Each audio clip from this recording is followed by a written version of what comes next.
अध्याय 6 सीमंतिनीची कथा।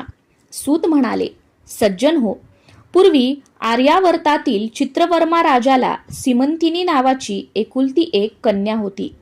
जन्मपत्रिकेनुसार ती दीर्घकाळ राज्यसौख्य भोगणार होती, पण तिची पत्रिका तिला 14व्या वर्षी वैधव्य येणार असल्याचीही सांगत होती।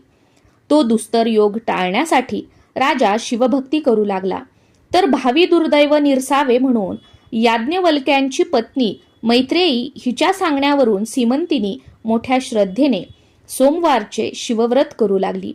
ती उपवर झाली तेव्हा चित्रवर्म्याने नैषध देशाच्या इंद्रसेन राजाचा मुलगा चित्रांगद याच्याशी तिचा थाटात विवाह लावून दिला। त्यावेळी दसरा दिवाळीचे निमित्त करून चित्रवर्म्याने आपली मुलगी व जावाई यांना आपल्यापाशीच ठेवून घेतले। त्यांची हौसमोज पुरवली। एकदा चित्रागंध यमुनेत नौकाविहार करीत असताना नौका बुडून तो त्या अथांग जलाशयात दिसेनासा झाला। या दुःखद घटनेने सीमंतिनीवर जणू आभाळच कोसळले। त्या परिस्थितीचा फायदा घेऊन शत्रूंनी नैषध देशावर चढाई करून इंद्रसेनाचे राज्य बळकावले व त्याला कैदेत टाकले। याप्रमाणे चहूकडून दुर्दैव आडवे आले, तरीही सीमंतिनीने आपले सोमवारचे शिवव्रत चालूच ठेवले।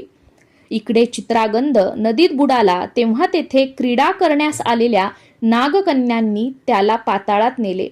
तेथील राजा तक्षक याने त्याची विचारपूस करून त्याला काही दिवस आपल्यापाशीच ठेवून घेतले।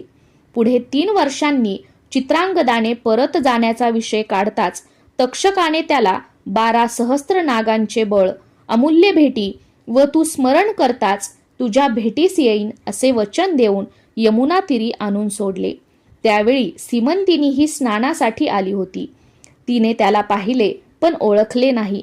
त्याने तिला ओळखले, तिची चौकशी केली व तुझा पती जिवंत असून 3ऱ्या दिवशी मी तुमची भेट घडवून आणीन असे सांगून तो नैषध नगरीस गेला।